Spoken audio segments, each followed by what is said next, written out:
Dr. Nelson Tayebwa omukugwa mu kushemeza amarari nagira ngo endwara egi nebaho bwa nyuma ya misho kuremwa kuteba mu mwanya gumwe ekiro kuretera gare bo myanya etari kushana.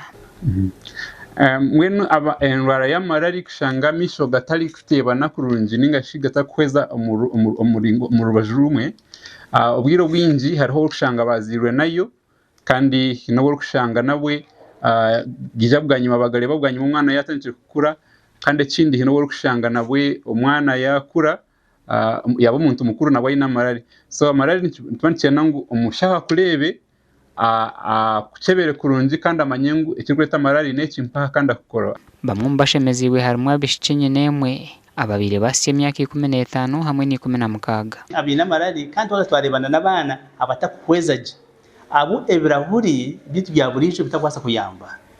So omuri yabo twinjiremo abana barabatyo abana bashatu abana bashatu omuri yabo abatushemeze munonga n'abana babiri abiki babiri enkuratane abakoroga mu kisizi abana omwanya myaka 15 ndiza imyaka 16 ntimanyisa ngo abana aba bakiho mbuto batakwezaje okusiya myaka 15 na 16. It can be helped by special filter lenses.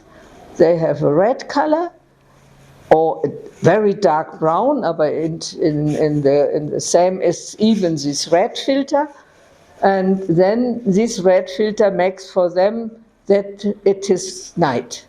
Aba bahirwe birahuri kandi Dr. Nelson nagira ngo nk'irwaro bacine kizubo eco kubure bikwato akanore amarari ngagine ebizo byingi agamwe ngabasika agamwe kubasika agandi no shanga ngetaga special equipments ninga shinane okucheberwa okundi okaba kugwa bandi gasha kwa Michael tumwachiri.